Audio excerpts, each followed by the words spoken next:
Hi dears, welcome to tasty fest. നമ്മുടെ ഇന്നത്തെ recipe beef cutlet. ഇതിന് വേണ്ട ഇൻഗ്രീഡിയൻസ് എന്തൊക്കെയാണെന്ന് നോക്കാം. അര കപ്പ് ബീഫ് എടുത്തിട്ടുണ്ട്. ഇതിൽ അല്പം മഞ്ഞൾപ്പൊടിയും കുരുമുളക് പൊടിയും ഗരം മസാലപ്പൊടിയും ഉപ്പും ചേർത്ത് വേവിച്ചു വെച്ചതാണ്. വേവിച്ചു വെച്ച ഒരു കിഴങ്ങ്, ചെറിയൊരു സവാള ചെറുതായിട്ട് അരിഞ്ഞത്, 5 കഷ്ണം വെളുത്തുള്ളി ചെറുതായിട്ട് അരിഞ്ഞത്, ഒരു പച്ചമുളക് വട്ടത്തിൽ ചെറുതായിട്ട് അരിഞ്ഞത്, അല്പം മല്ലിയില, അല്പം കറിവേപ്പില, 1 കപ്പ് ബ്രെഡ് പൊടിച്ചത്, ഒരു മുട്ട, 1/2 ടീസ്പൂൺ ഗരം മസാലപ്പൊടി, 1/2 ടീസ്പൂൺ കുരുമുളക് പൊടി, 1/4 ടീസ്പൂൺ മഞ്ഞൾപ്പൊടി, ആവശ്യത്തിനുള്ള ഉപ്പ്, ഓയിൽ. ഇതിൻ്റെ പ്രിപ്പറേഷൻ എങ്ങനെയാണെന്ന് നോക്കാം. ഒരു പാത്രം ഗ്യാസ് സ്റ്റൗവിലേക്ക് വെക്കാം. പാത്രം ഒന്ന് ചൂടായി വരുമ്പോഴേക്ക് 1 ടീസ്പൂൺ വെളിച്ചെണ്ണ ഒഴിച്ചു കൊടുക്കാം. വെളിച്ചെണ്ണ ഒന്ന് ചൂടായി വരുമ്പോഴേക്ക് നമ്മൾ എടുത്തു വെച്ചിരിക്കുന്ന സവാള, വെളുത്തുള്ളി, പച്ചമുളക്, ഇത് മൂന്നും ഇട്ട് നല്ലതുപോലെ ഒന്ന് ഇളക്കി കൊടുക്കാം. നല്ലതുപോലെ ഒന്ന് ഇളക്കി കൊടുത്തതിന് ശേഷം ഇതിലേക്ക് ആവശ്യത്തിനുള്ള ഉപ്പിട്ട് കൊടുക്കാം.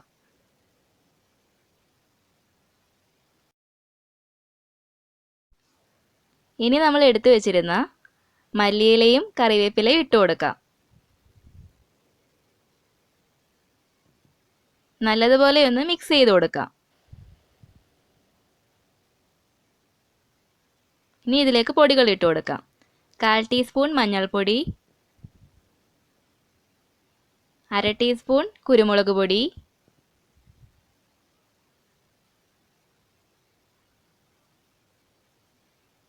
1/2 ടീസ്പൂൺ ഗരം മസാലപ്പൊടി. ഇത്രയും ചേർത്ത് നല്ലതുപോലെ മിക്സ് ചെയ്ത് കൊടുക്കാം. പച്ചമണം മാറുന്നവരെ മിക്സ് ചെയ്തതിന് ശേഷം ഗ്യാസ് ഓഫ് ചെയ്ത് ഇത് മാറ്റി വയ്ക്കാം.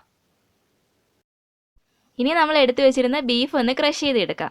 ഒരു മിക്സിയുടെ ജാറിലോട്ടിട്ട് നല്ലതുപോലെ ഒന്ന് ക്രഷ് ചെയ്തെടുക്കാം. ഇതുപോലെ ഒന്ന് ക്രഷ് ചെയ്തെടുക്കാം.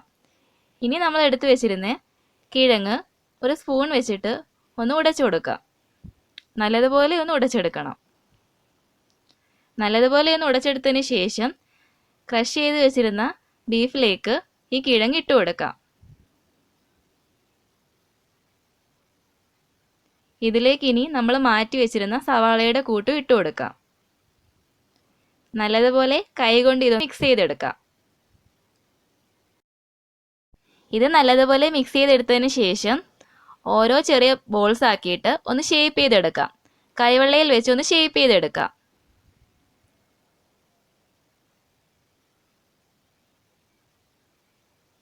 എല്ലാം ഇതുപോലെ ഷേപ്പ് ചെയ്തെടുത്തതിന് ശേഷം ഒരു ബൗൾ എടുക്കാം. ബൗളിലേക്ക് ഒരു മുട്ട പൊട്ടിച്ചൊഴിക്കാം. മുട്ടയൊന്ന് ബീറ്റ് ചെയ്തെടുക്കാം.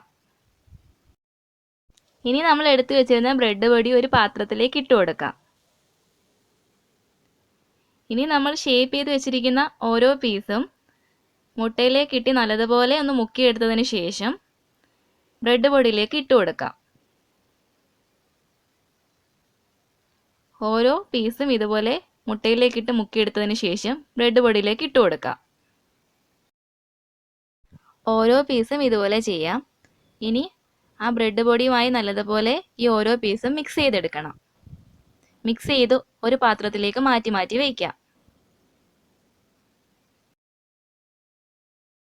ഇനി നമുക്ക് ഇത് മുഴുവൻ ഫ്രൈ ചെയ്തെടുക്കാം. ഫ്രൈ ചെയ്യാൻ വേണ്ടി ഒരു പാത്രം വയ്ക്കാം. പാത്രം ചൂടായി വരുമ്പോൾ ഓയിൽ ഒഴിച്ചു കൊടുക്കാം. ഓയിൽ ചൂടായതിന് ശേഷം ഓരോ കട്ട്ലറ്റും ഇട്ട് കൊടുക്കാം. മീഡിയം ഫ്ലെയിമിൽ വേണം കട്ട്ലറ്റ് ഇട്ട് കൊടുക്കാൻ. മീഡിയം ഫ്ലെയിമിൽ വെച്ചിട്ട് തന്നെ വേണം ഫ്രൈ ചെയ്തെടുക്കാനും. ഇനി ഇത് തിരിച്ചിട്ട് കൊടുക്കാം. നല്ലതുപോലെ ഫ്രൈ ആയതിനു ശേഷം ഇത് വേറൊരു പാത്രത്തിലേക്ക് മാറ്റാം. ബീഫ് കട്ട്ലറ്റ് ഇവിടെ റെഡി ആയിട്ടുണ്ട്.